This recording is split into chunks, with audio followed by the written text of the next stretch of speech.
granddaughter Oh, fantastic. Mazel in tov. Israel. Yeah, his Oh, son yeah. and daughter-in-law in Israel. So he should be there celebrating the Hanukkah. And I guess it's Fantastic. Is that his first child, grandchild?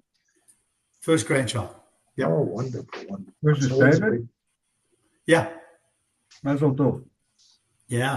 Big mazel tov. Okay, what I wanted to discuss here is just to open up with the idea of modules. People that know programming or engineering, I'm sure you have these type of things where you can swap things in and out, right? You have a large system, and in that system you have subsystems, and things can be swapped out of the subsystems, So what happens in a Gemara argumentation here, like this one, is it's quite lengthy. And then the Gemara now will go back to one of the questions that it asks, and it further clarifies it. Okay? So originally we had this very interesting question of whether the hand that you stick out of the window of your house has to stay there all Shabbat outside. Why? I mean, you have something in your hand, because if the hand is considered a karmelis, so the rule is, even though from the Torah it's not any special reshus at all, you can pull it back. The rabbi said we don't want people to mistake the sticking out the hand with eventually dropping the item, okay, and doing the whole act of carrying. So they made a lot of reshuyot, a lot of things, what's called the karmelit. The typical example is a little footstool, I don't know what you call it, what is in front of the house, a footstep or something? Threshold. A door. Threshold. A door. What is it called? Threshold. Fish hole? That's not the threshold. It's the Threshold. How do you spell that? Oh, threshold. Yes. Threshold. Oh, you speak a different language, right? You guys speak South African. I forgot. So we speak the King's English, Rav Chaim. Yeah, it's very accent. What's it in America? Excuse me? What's the threshold in America? In English, American. What's American? Yeah. What'd you say? American is called not South African. No, what is it called here? I don't know what's called. It's not a threshold. It could be. No, a threshold is just the underneath the doorpost, I think. But okay, it's anyway. We know what we're talking about. It's the doorstep. It's called the doorstep. Doorstep we call it. The doorstep. The threshold is the part that fits under the door itself. But that's a strip of wood. But the doorstep is the part that is the karmelis, Rav Chaim. Okay, exactly. Discussed before. Yeah. Right. Why is it a karmelis? Because it's not a reshus yachid. Because it doesn't have a covering. It's not part of the house. Right, it's usually a doorstep outside. It's not a patio. It's just a step that you get into the house. So it's not part of the house, but it's not part of the street because people outside don't use it. So it's not considered reshus rabbim either, the public area. So the rabbis says this looks too much like carrying, and they said when we call a thing a karmelis, so you can't pick up something from the doorstep and bring it into the house, or from the doorstep or bring it outside into the street. Even though from the Torah it would be fine because it's not considered a private area, so it's an independent domain. Okay, so now our whole question was whether, Abaye's original question was whether this doorstep had, or not, excuse me, not the doorstep at all. Doorstep we know is a karmelis, but what happens when you stick your hand outside? There's another case of it not being any reshut, not being any domain. Doesn't follow the body, not follow, but it's a different domain altogether. you're standing reshus inside the house, you stick your hand out, it's not considered an extension of reshus yochid, and it's not reshus rabim. So it looks like the doorstep. The rabbis, did they make it a karmelis or not? So what's the difference between the hand holding an object outside the house and a doorstep? The problem with the hand is that it's going to end up that you may break Shabbat, right? If you stick your hand out of the house and it's floating in the air, and the rabbi said, oh, now it's called a karmelis, so now you can't bring the object back again. You're stuck out there all Shabbat, because the rabbis, once they make it a karmelis, it says you can't move from a karmelis back into the house. Now, what's bad with that? Because that would lead to eventually you dropping the item and breaking the Torah, because you lifted up the item in your house, you brought it outside. If you're going to hand it, if you're going to suspend it in the air on Shabbos, you get tired and you're going to drop it and you're going to end up breaking Shabbos. So the question is, would the rabbis make a decree, a rabbinic prohibition that could end up breaking Shabbos? If you're going to say, in one hand, you say, well, it looks like karmelis, the hand outside, because it's not reshus rabim and not reshus yochid. It's like the doorstep. But it's different than the doorstep, because this hand can drop the item outside and break Shabbos.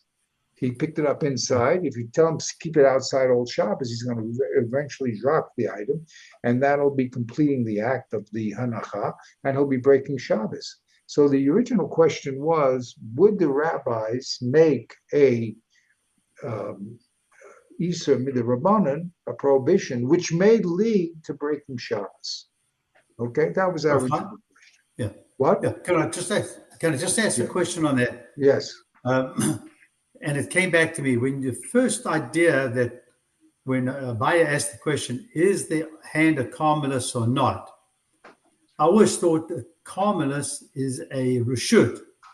It's a specific place, inanimate. Reshus yochid, reshus rabim, and somewhere in between is a karmelis. A hand is an active object. It can move from reshus to reshus. So is it actually a reshus or is it something different? That's what puzzled me in the beginning of the Gemara. I never brought it up, but it seems like, how can you make a reshus? It's not what it is, it's what it's not. What does that mean? It doesn't follow the body. So when it's outside, it's not considered inside the house. Right. But what I'm saying is it's not a reshus. Because in karmelis is why? Right, but a reshus is a place, an inanimate something, versus an arm is moving from reshus to reshus. You say the arm is never settled, so it can never be called a domain, you're saying. That's what I'm saying. To be called a reshus, you have to be somewhere on the stationary, the map. You can't. Right. You have to be Yoshe, right? Right. Exactly. Well, you have to be some. Yeah. Oh, but that's a good question. But the problem here is that it's what it's not, what it is. Let's say the doorstep. The doorstep is not reshus rabim and not reshus yochid. Yeah. Then it's not one or the other. How do you say that? Okay. No man's land. It's no man's land. No man's land. Right. So hand also, when it's stuck out there, is called no man's land. Because it's no longer considered part of you and reshus yochid, and it's not yet considered reshus rabim. So it's another no man's land. Yeah. Okay, and that's where I think now it makes sense. Now, Abaye's question is: did the rabbis take this type of no man's land and say you can no longer move the object back into the house, like the doorstep? Well, no, they didn't. Okay, that was his question. Now, you could say they didn't because it's different than a doorstep. A doorstep is stationary, as you said, floats around. But remember, the rabbis don't want you to confuse or they don't want you to confuse carrying. If you put stuff out your window on Shabbos with your hand, so other people look at it, and they'll say, "Oh, you mean you can move things from your house outside and put it into the street?" So the rabbis make their decrees because they're trying to protect the Torah. So the problem with doing so, on one hand, it has the parameters that it's not Rishus Yokid, not Rishus Rabban, but the problem with it is that it can come to breaking Shabbos. You see, and there's where we have a principal question. Did the rabbis say something was usher? Really something is much, something is permitted.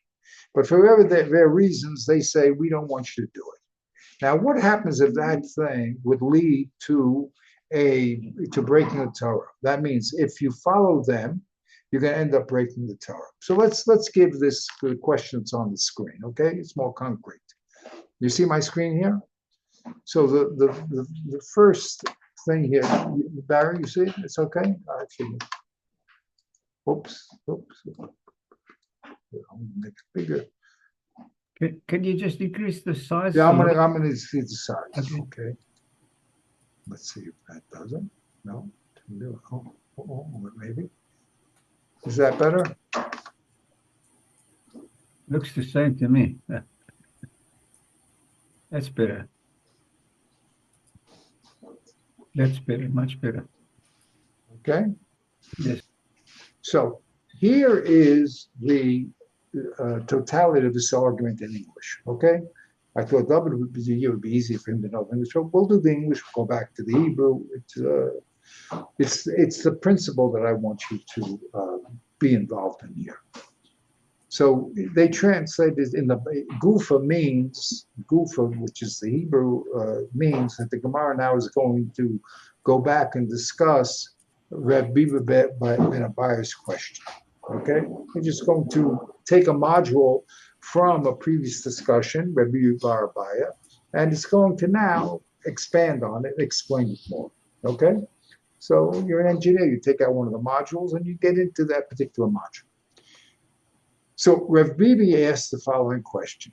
What did he ask? I don't want to talk so much. Barry, do you want to just read that here? What did Bibi ask? Rev Bibi bar Abaye.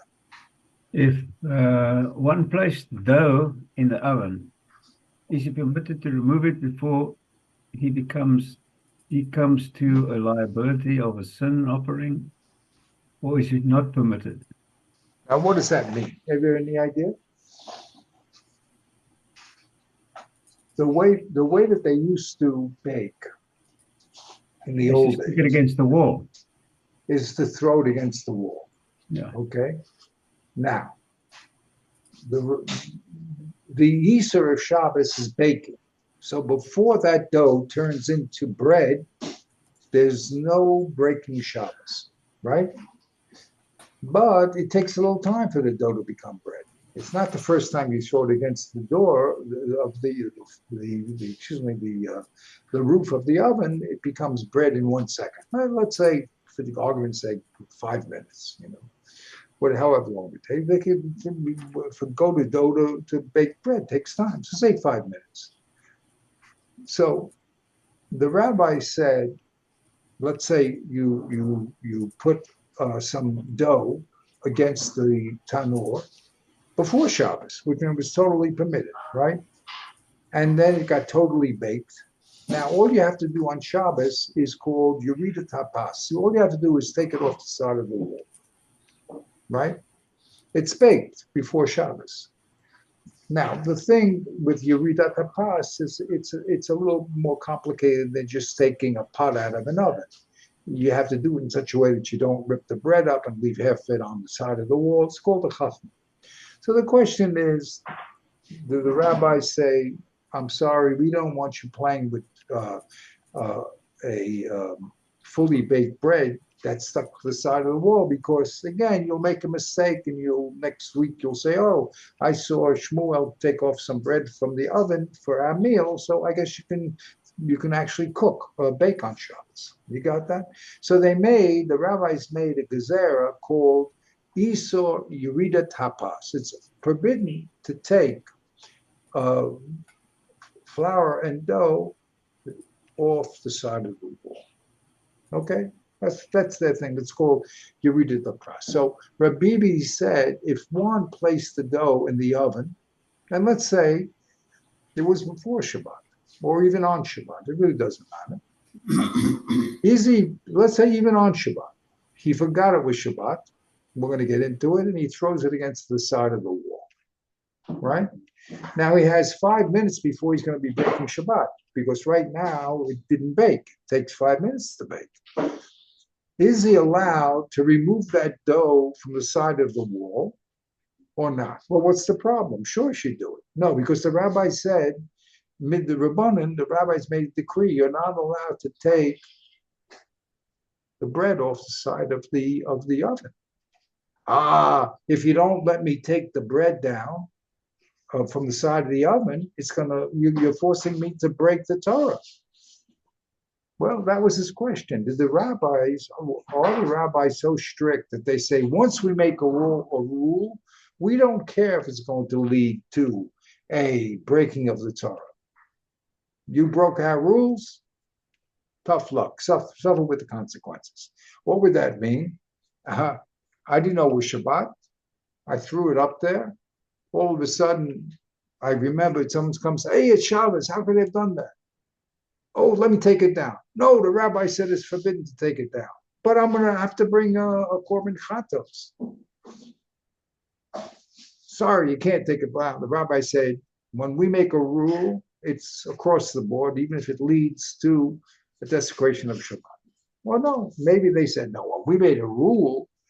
It was only to protect the people from baking. But if it's coming to to save you from desecrating Shabbat, surely you can break our rule. So that's the question. Do you hear the question there, Rabbi Yehuda? Barry, do you hear the question? Is it permitted for him now to take the bread down on Shabbat? Okay. Or not? That's what he asked. So now, because it's not an easy question, Rav Acha bar Abaye, he is going to now have a difficulty with the question. But before he has his difficulty, he's going to have to explain all the possibilities of Reb Bibi's question. So read this a little and we'll get into it. Okay, it said, Rav Acha bar Bibi said to Ravina, you want to read this over here? To me? Yeah, go ahead. Rav Abaye said to Ravina, what are the circumstances of this? In other words, explain me the circumstances of this question. The question was, are you allowed to break the Rabbanan and take this bread down from the oven or not? When you take the bread down, you're breaking a rabbinic rule.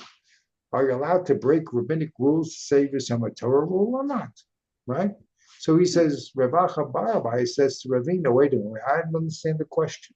This is not a question whatsoever. I have a difficulty on this question. See the word difficulty here. What is his difficulty? He explains his difficulty. What is the difficulty? Go ahead, Barry. If you say he placed it in the oven, not knowing Shabbat, and never was aware it was Shabbat until after it was baked, to whom is it permitted to take down? To whom is it permitted to take down? Yeah. It said, you asked the question, can you take down your bread on Shabbat to protect you from being over the Avera? But wait a minute. If you put it up a shogeg, right? You didn't know it was Shabbat. You put it up. Then someone tapped you on the shoulder. What are you doing? It's Shabbos, right? So you want to take it down. Now, so what Rav Acha bar Abaye says to Ravina, he says, wait a minute. Let's say he didn't know it was Shabbat when he put it up there. And even when it baked, he didn't know it was Shabbat. So he was shogeg from the time of putting it on the side of the wall to the side it was baked. If that's true, the game is over. Is that correct? If he was shogeg, that means he didn't know it was Shabbat. From the time he threw up the dough to the time it was fully baked, and now it's fully baked. So there's no question here. He's finished. He's chayav skila. That's it. What do you mean? There's no question. You with me? He throws it up. He doesn't know what Shabbat. He throws the flour and the dough up there, and someone comes after it's fully baked and says, "Don't you know it's Shabbat?" He says, "Oh yeah, it's Shabbat." It's too late. After 5 minutes, the guy comes and tells him it's Shabbat, and he finds out it's Shabbat. It's not called shogeg anymore. It's not called unwittingly, right? Is that right, Yehuda? Right? Do you hear that? Or did I lose you, Barry? Barry, I want you to I heard that. I thought you said Yehuda. Okay. Oh, yeah, good. Yeah. Okay. So we cannot say that the question is that he put it up on Shabbat unwittingly, b'shogeg, and it baked. We can't say that. It has to be rather, go ahead, read. What's the question have to be? Rather say he placed it in the oven not knowing it was Shabbat and remembered it was Shabbat before it was baked. Right. If so, then no sin offering is required. Well, we have a problem. If he threw it against the wall on Shabbat, right? Because he didn't know it was Shabbat, he forgot. And then he still has 2 minutes before it bakes, right? Right? And someone says, it's Shabbat. He says, oh yeah, what did I do? So the rule is that even if he takes it down now, it won't help him with the sin offering. Why? Because he was never obligated for a sin offering. How do we know? Let's read this next piece and then we'll discuss it. What's the proof? Before we learned, what did we learn?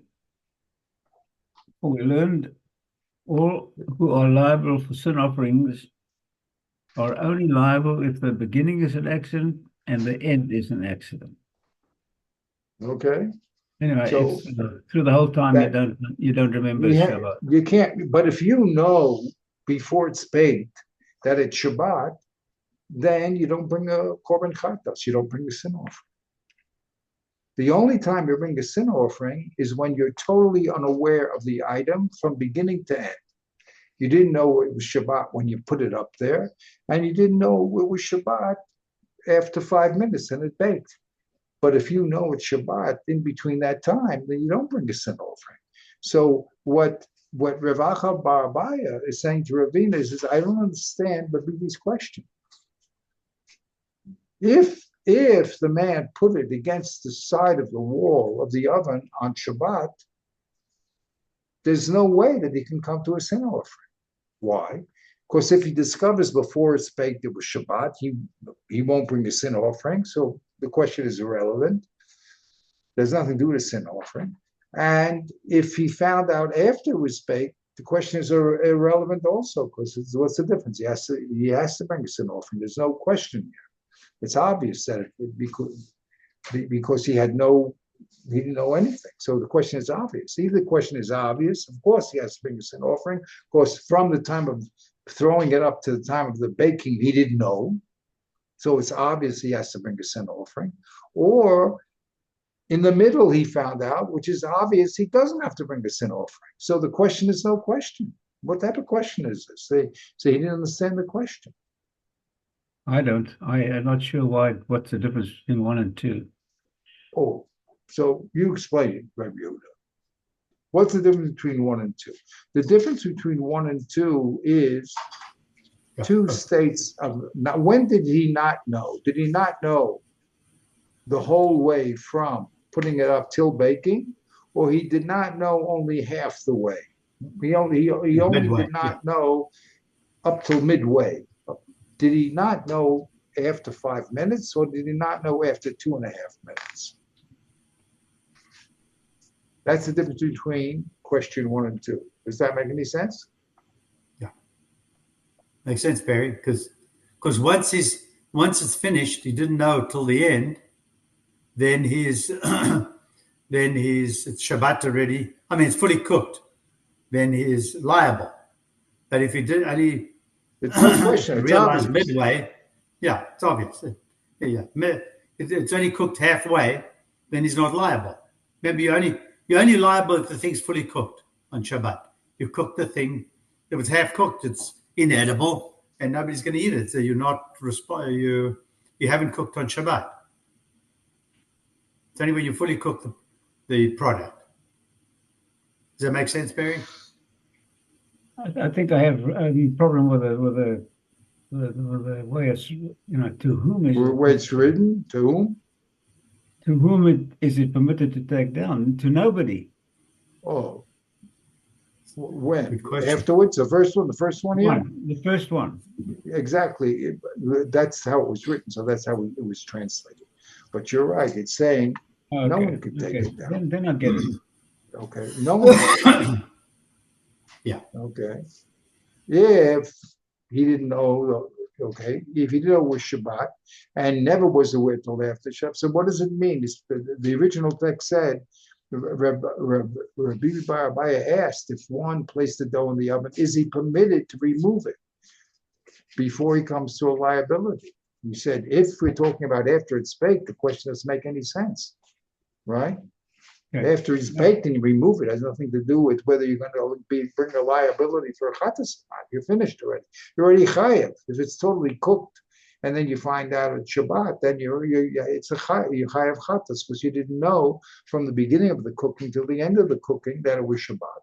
Then you found out after it was cooked, so now you're chayav for a chatas. So that's obvious. That's simple.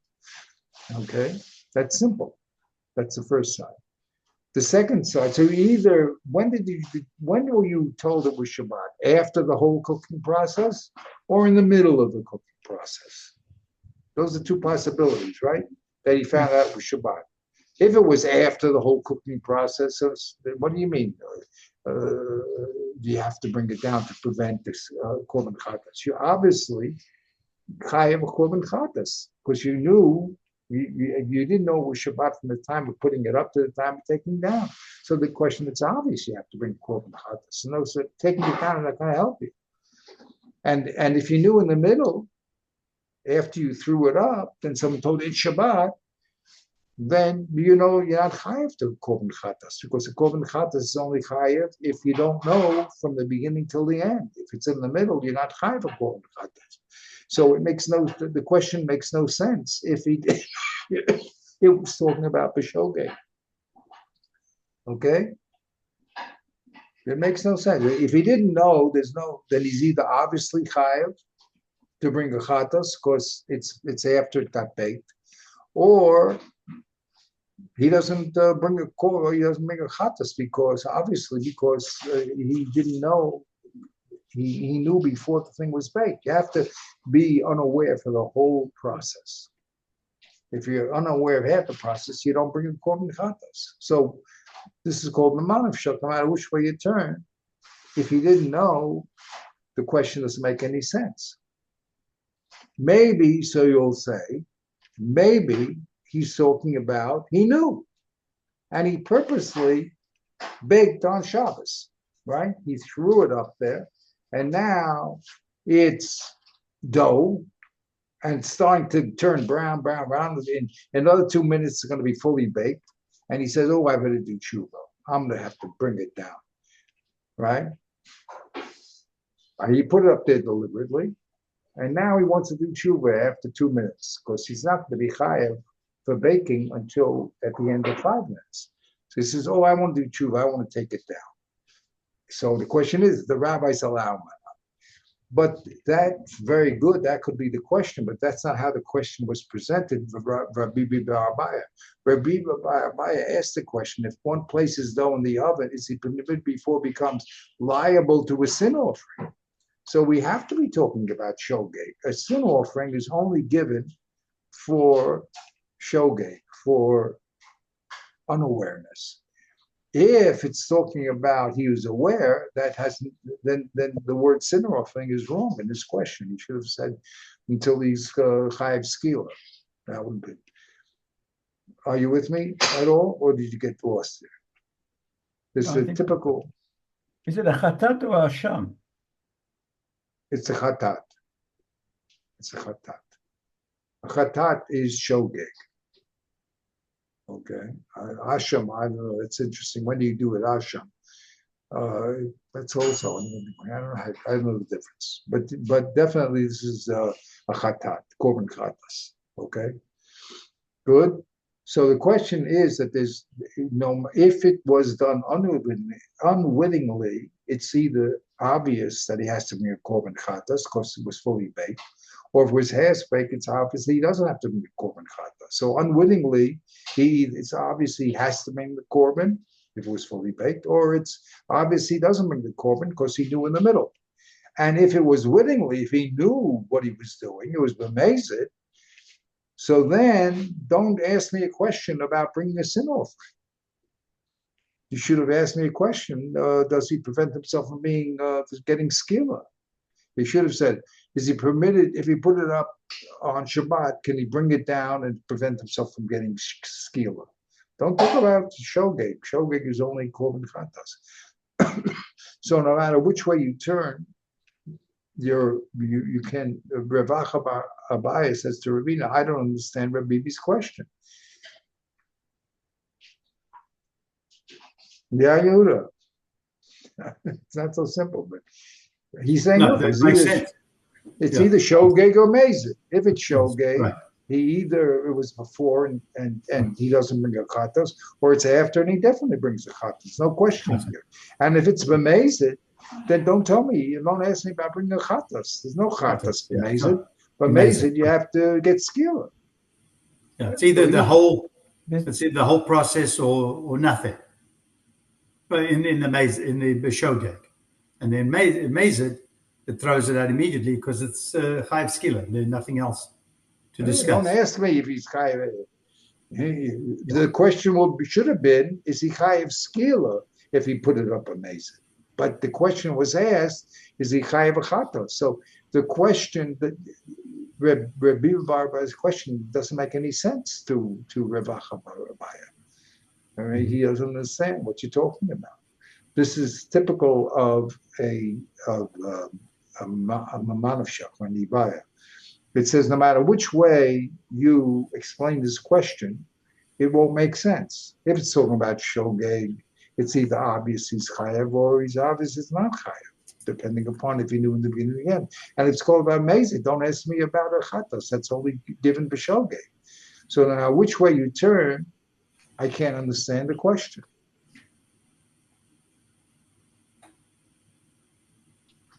But there's a third possibility, isn't it? I don't know if you don't know it's Shabbos and you stick it up on the wall and you remember halfway through that it's a Shabbat, you just leave it there and let it burn up. Are you still liable for chatat? Or can you just nullify it like you do chametz? 1 second. So what's the question was? What you knew when you didn't know when you put it up? You didn't know it was Shabbat. You put it up. You did not know. And then you just, all right, it's Shabbat. I can't do anything with it anymore. I just leave it. Let it just burn up. Yeah, that's one of the alternatives. Yeah, say in the middle. That's what you have to do. It's in the middle of Shabbos. I don't know. That's an interesting question. What do you think, Yehuda? He puts it up there for shogeg, right? Right. He puts it up for shogeg, and now it's another 2 minutes. It's going to turn into baking, right? Can he just leave it there and let it burn? Well, if he leaves it there and lets it burn up, he won't be chayav a korban chatas because he didn't do the whole act, the shogeg. The whole act in the middle. And he won't be chayav. And if he puts it in the mezid, it's not going to. If he lets it bake, he's going to be obviously chayav. He won't be chayav chatas. He'll be chayav skila. The skila. So what is he? But can he not nullify it like we do chametz? Well, by not taking it off, he nullifies it. He doesn't use it. Well, the problem of chametz is that it's a question of possession.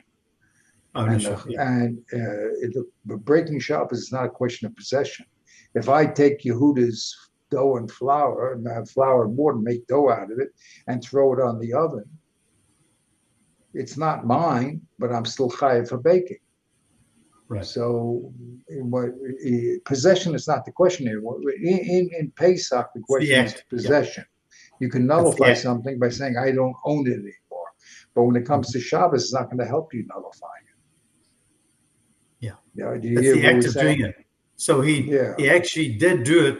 He actually committed I would say probably a revolutionary idea, a kanas d'Rabbanan, that you shouldn't throw it up. You've got to be much more careful. But he's not chayav anything because he didn't do the act from the beginning to the end.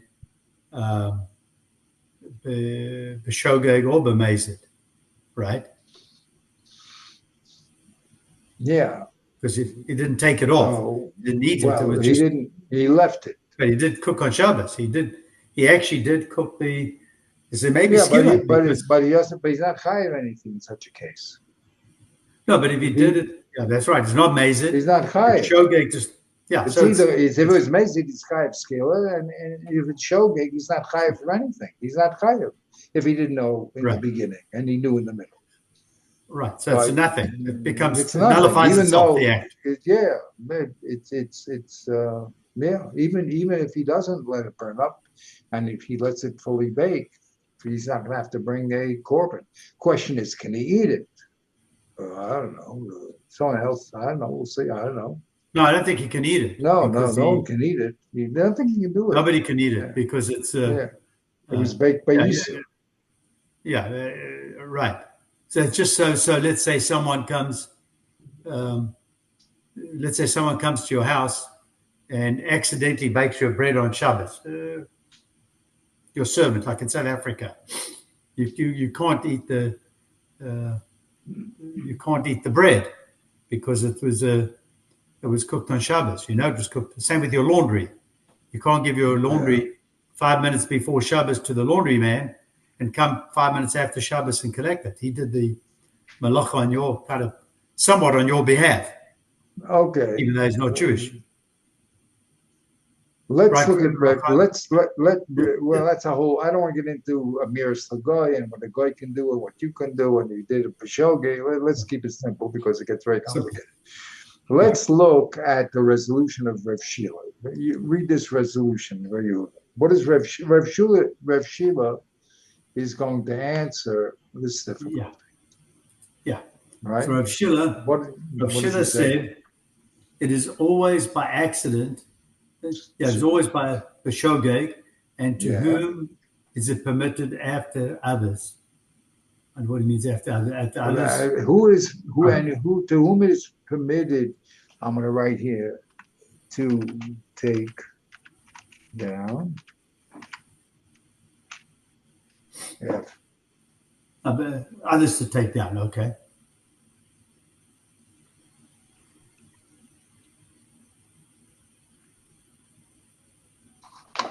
So what is Rav Shila's question? There's always B'shogeg. No, Rav Shila says no. The case we're talking about is really shogeg. He put it up and can someone else take it down? Yeah. So the question someone is, else take it down. Mm-hmm. 1 second.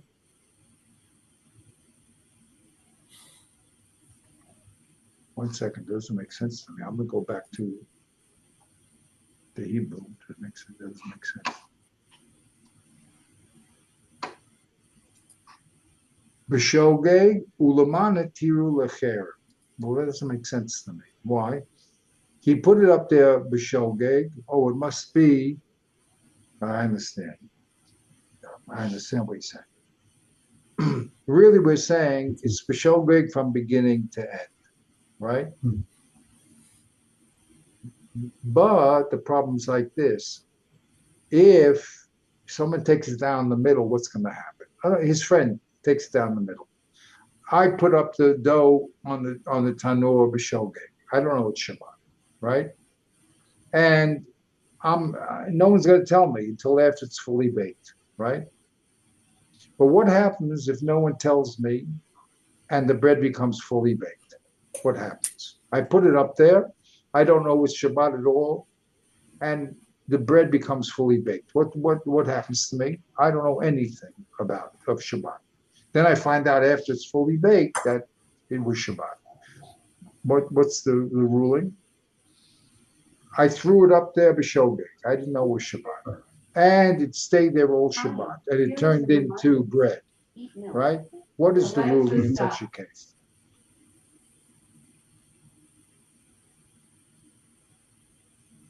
It's taking it down, you're no longer shogeg.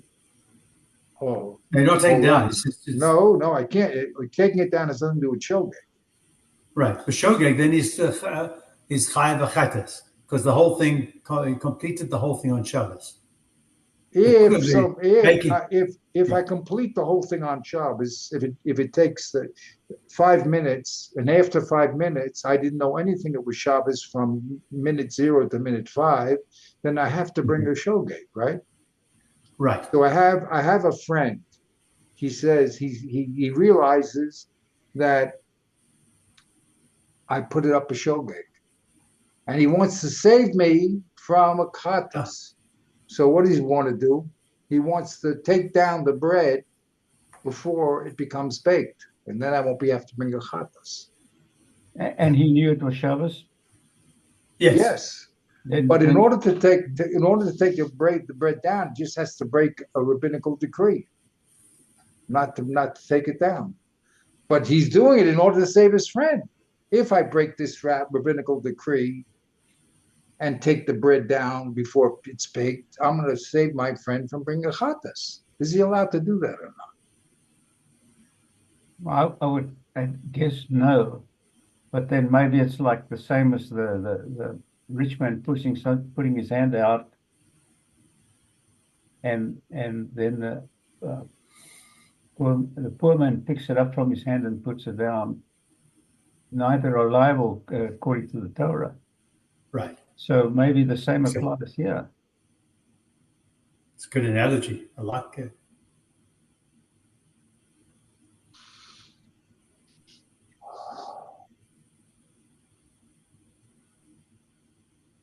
Maybe not, because there it's helping him with a korban chatas. There is no according to the Rabbanan, you can't take it out of the other guy's hand when he puts his hand out the window. But if you did take it, I'm saying according to the Torah. Yeah, he's saying, Torah, you can, but you're not the korban chatas. I want to save the guy from. See, he's not chayav there yet. Right. See? He's not. There's no korban chatas. But he's saying he's going to put it down. And before he puts it down, I want to snatch it from his hand and put it down in the Rishus around. The guy's just about to put it on the floor, and I come and I swoop it away because I want to save him from being over korban chatas. Can I do that? He's going to put the thing down. He's just about to put it on the ground. I come over and I go wacko, and I pull it away from him, and I put it down. So I broke a rabbanon. Very nice. Okay. But I saved him from an avera. Are you allowed to break a rabbinic decree to save someone from a Torah avera? That is the question. No, I don't think you are.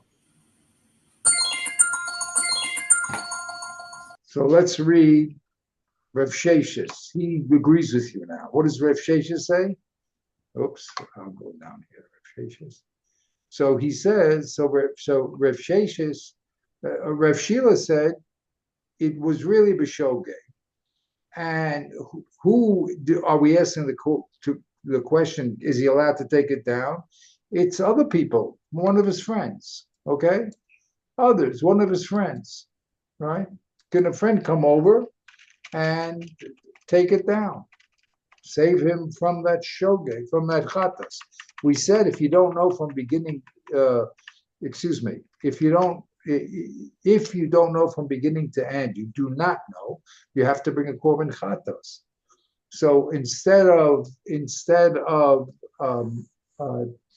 telling him, he has a better idea. Let me just stop it from becoming bread.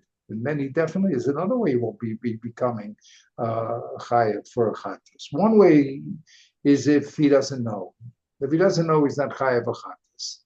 The other way is, well, if I take it down, he's not going to be chayav a chatos because it was never made into bread. So am I allowed to take it down or not? That's the question. Maybe that's what Rev Sheila says the question. Are you with me in the question? Rev Yehuda, okay, you're busy, you're going? Oh, so, okay. You hear the question, Barry? That's the question. I want to save this guy from Korban Chatas. He went out of the room, he doesn't even know it's Shabbos. I come into his kitchen and I see this stupid guy. He put the dough in the oven and he did it b'shogeg, and I want to save him from bringing a chatas. If I pull it out now before it's baked, he won't have to bring a chatas because the chatas is only done on the condition that an aver was made. But I'm preventing him from doing a aver. You hear the question, Yehuda? Yeah. Mm-hmm. You hear it, Barry? I want to save him from a chatas now, right? That's Rav Sheila, right? Yeah, that's Rav Sheila. He says, look, this is the question. Can I break the Rabbanan? The Rabbanan said you're not allowed to take the bread down, but I want to be a good guy. I want to save him from a chatas. He went out of the room. He's going to be breaking Shabbos in 2 seconds. Well, no, not at the end of 5 minutes. He's going to be. You have to bring a chatas. He doesn't know about it, but he won't know about it from beginning to end. 5 minutes have passed. It'll be baked, and this guy will have to bring a chatas. So I want to save him from a chatas. So you know what I'm going to do? I'm going to take it down. But wait a minute. The rabbi said I can't take it down. So can I break the rabbinical decree to save my friend from being a korban chatas? You hear the question or not, Barry? Yes, I hear the question. That is the question. That is the question. So comes along Rev Sheshes, and he doesn't like the solution. What does Rev Sheshes say, Barry? He raised the objection, and do we tell a person to sin so that your friend may be deemed worthy? That's called a rhetorical question. You know, he's saying we don't say to you should do an avera in order to save your friend. Now where he gets it, I don't know, but that's what he says. He seems it's a general rule. You don't do an avera to help your friend. It's so this solution, he says, is no solution. It makes sense, Rav. Each one should be responsible for their own actions. Otherwise, you'll be running around saving your friends all day. But it's okay. Why not? You're a good guy. Yeah, but you're doing nothing for yourself. You're just saving everyone from Avera. Well, that's okay. There's a lot of people that are doing Bali Chuvas and everything. They're saving people from doing all sorts of errors. They're nice people. Yeah. Okay, it's safe for the Rabbanim. No, I'm just kidding. Yeah, but here, the problem is that you're the person, you're doing an avera to save another person. Yeah. You know what I mean? That was the whole problem with Shlomo Carlebach on this. He was kissing girls and all these things. You know what I mean? He wants to bring them to tshuva. Okay, but are you allowed to do an avera just because it's going to help them do tshuva? According to this Gemara, forget about it. You can't do it. You know what I mean? Oh, but if I'm, give him a little kiss and a hug and this and that. But the Torah says don't do that. So what are you doing it for? Because that's the only way they're going to listen to me and do tshuva. If the bigger picture, I'll save this person from, even though I'll do the Silvavera. So according to this Gemara, you're right. You're not allowed to do it. Yeah. Okay. So Rev Ashi comes along and he solves the problem a different way. Okay, this is going to be a second. What's his resolution of the problem?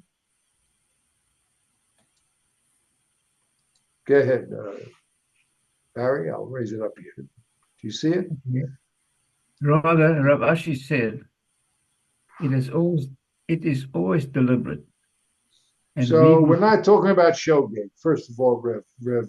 The question was never about shogeg, right? Mm-hmm. It was calling. He put it up there, b'mezid, right? Okay. So we said if he put it up b'mezid, and then did tshuva, that's what do we say the objection was? If he did it b'mezid, because the question was, does he have to bring a chatas? If he put it, the original question was, does he bring a sin offering, a chatas? If he put it up b'mezid, he should have said what? Before he becomes skila. Liable to skila. Right? Stone, yeah. So Rav Ashi says, no problem. I have to amend the original question. Rav Ashi says you have to amend the question. Don't read the question. If one placed dough in the oven, is it permitted to remove it before he comes to the liability of a sin offering? Just change his words of sin offering because they don't make sense and put the words change to stoning. The question really was, if one placed dough in an oven, is he permitted to remove it before it comes to a liability of stoning? That's how Rav Sheshes. So he wants to change the original text. Yeah, okay. The original text can't stand the way it is. Excuse me, Rav Ashi. The original text can't stand the way it is because it makes no sense. Yeah. And you can't tell me someone else can help him because it makes no sense. You can't tell people doing a Avera to save a guy from his Avera. One Avera doesn't save another Avera. So you're forced to say the question when it was asked was, can a person bring it down to save it, not from a sin offering, but to save himself from stoning? Okay, that was the question. Now, what is Rev Bibi now Rev Acha, the son of Rava, taught this explicitly. In other words, we had to come to it through the contradiction. Right? Once we had a contradiction, we had to say that the original question could have been chatas, it must have been skila. But Rav Acha, when he heard the question, he heard it in the following way. Rav Bibi bar Abaye said, if one placed dough in the oven, they permitted him, did they permit him to remove it before he comes to the prohibition of stoning? Oh, 1 second. If he placed it on it, they permitted to remove, wow. No, I just caught another point. Let's go back.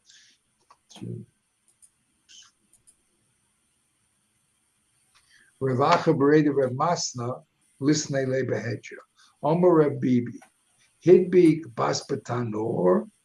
Hetiru Lo Loredes. Kodem Shevol Yedei Yisaskila. Did they matter him now to bring it down? So he must have put it up b'mezid. Now he wants to do tshuva, and it wasn't a question; it was a statement. You with me? I will go a little dark to phonos. Okay. One of the things in Derek, remember my favorite chart of Derek to phonos. Who do you have it? You'll have to refer to it. Okay. I'm going to refer to a little to phonos now. Here. Okay. I have to reshare my screen. Just 1 second. Stop share and share. Share. The entire window.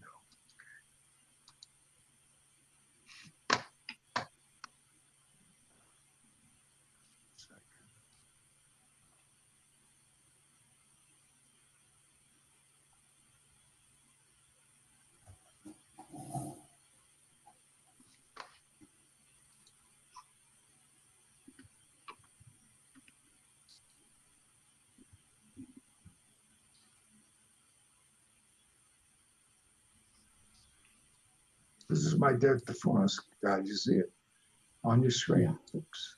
Yeah. Okay. Okay.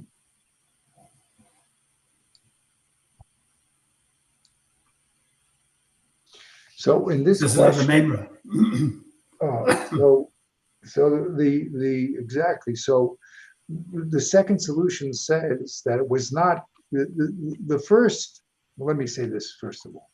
There's something called in Membra. You have something called a Haggadah. Okay, What's Haggadah? Haggadah means the original person doesn't say it, someone else says it in his name. Okay? So what's going to happen is someone else is going to report the question of Rev Abaye Bibi differently. He's not going to record it as a question at all, a Abaye over here. He's going to record it as a member. Okay, let's see if we can just read that inside. Okay. Yeah. But that's why I'm very excited to really, we have to go through this with that form. It's very important. Yeah. Okay. Yeah, excellent. Thanks for doing this. Ravashi said it was bemazed and read. Instead of reading, can a person take it down and not be chayav chatas, which means he mustn't put it up a shogeg? Read it. Can he take it down and not be chayav stoning? That was the original question. So Rav Ashi reread the original question. He said you have the wrong quote of Rav Bibi Bar Abaye. Rav Bibi. Okay. So Rav Chaim, this is the same person. So we're saying Yaakov throws it up on the tanur, and then it cooks during Shabbos, and he's chayav skila. Can he take it down in the middle? Yes. To prevent himself from skila. That is the question. That is the question. Okay, that's what I want to know. Yeah. Can he prevent himself from being chayav skila? He put it up there. He was in Russia. He did. Who knows? He did before he did tshuva. It was about tshuva. Before he's about tshuva, he threw it up. He said, "Wow, I just found out on Shabbat that you're not supposed to do that. Oh, I guess I'm going to do tshuva now. Yeah, you may I'm going to save myself from skila." Yeah, he may have two witnesses there that warn him. He said, "I don't care about Shabbat." Yeah. Yeah. And the two guys warn him and say, "Look, you're chayav skila." And then he says, "Oh, okay, let me take it down before I'm liable." No, but when he put it up originally, he said, "I don't care. I'm chayav skila. I'm going to do it anyway." Right. In the middle, he said, "Oh, wait a minute, chayav skila. I think I'm going to do tshuva, and I'm going to take it down now." But wait a minute, if you're going to be breaking a rabbanan now to save your throat, right? And that was well, isn't it better? That was but then he's right, but it's midway. Just to completely understand the question, but this is midway before it's cooked in the first 2 minutes, right? That's right. Because that's right. Right. So all he has. So what it would say is, if he's saving it from skila, now he's saving himself from skila. But it was b'shogeg, then it's not. No. It wasn't. I mean, b'mezid. It's b'mezid. It's not b'shogeg, and it was b'shogeg. He doesn't finish the act, and he's not chayav achatas. Yeah, b'shogeg. B'shogeg is no problem at all because he's never. He's in the middle. He's not going to be chayav achatas. So there's no question. Right. But so you could take it off b'shogeg. You could take it off, and he's not chayav achatas, and he's good. But stoning. Even if he doesn't take it off, he won't be chayav chatos if it was b'shogeg. That's the interesting right. He doesn't even have to take it off. Yeah, you can just leave it there, like Barry said. You just leave it there. What's the difference? And burn it up, and it'll be that's all. And then he's not going to be chayav chatos. But if he did it b'mezid, go ahead. Yeah, I'm sorry. No, because I was saying, going back to the shogeg, even if he did b'shogeg, and it baked, and he took it off, it's all b'shogeg. He forgot it was Shabbat. Then he's chayav achatas. That's all. It was all b'shogeg. But now b'mezid, he's b'mezid. If he goes through the whole thing, he's not, never mind chayav achatas. He's chayav skila. So to save his neck, he's got to take it off midway. That's Rav Ashi's question, or Rav Ashi's statement. That's how Rav Ashi explains what Rav Bibi must have said. This is called the Haggadah. Yeah. He is reinterpreting what Rav Acha, what Bibi said. Right. Yeah. So he is doing what's called Haggadah. He's telling you, no, this is what Reb Bibi must have said. He didn't say this. Because it doesn't work. No question at all, it doesn't work.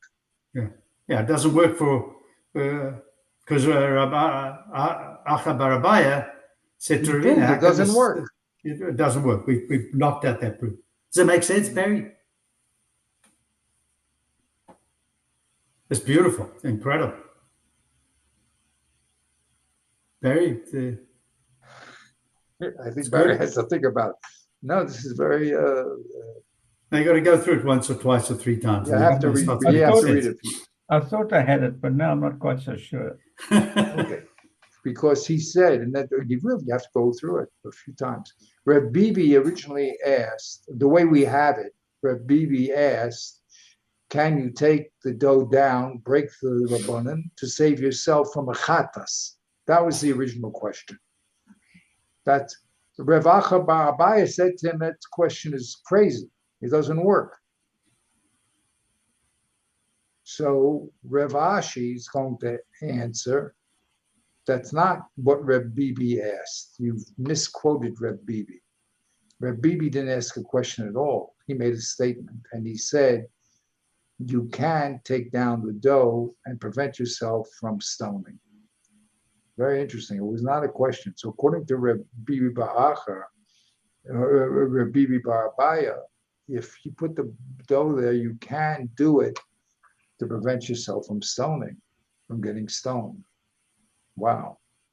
It's not a question. Okay, so maybe we'll stop here. We'll go over it again. But I'll put this. Where should I send this? I'll send it to you, Barry. Doesn't matter. I'll send it to you. You have to go over it, and maybe we'll discuss it again. It's very, very important to realize how.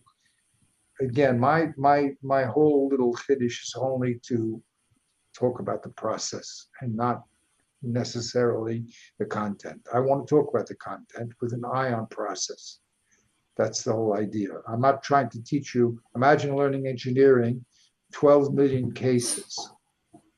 If you teach someone the process, then you can teach him 200 cases, right? Because a lot of that 10 million is just different variations of the process. So if you learn the process of analysis of the Gemara, then when you come to other places, so you're aware of it, like you guys were already doing it. When you know if there's a Mamanavshach, that's called the dilemma. You can either grab the bull by the horn, so go through the center, okay? So here, it'd be very interesting, maybe we'll discuss it next week. What's the difference between Rev Sheila's answer and Rev Ashi's answer? You see?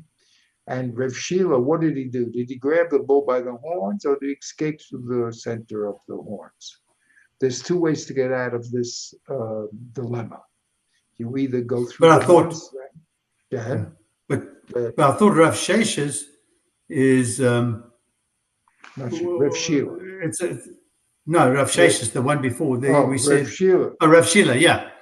Rav Sheila knocked out this answer of Rav Sheshis knocked out this answer. Knocked out Rav Sheila's answer. Right. He knocked it out. So he knocked it out. Then all that left standing is Rav Ashi changing the lashon of Rabbi bar Abaye's statement. Right, exactly. Question. Was a question? Oh, yeah.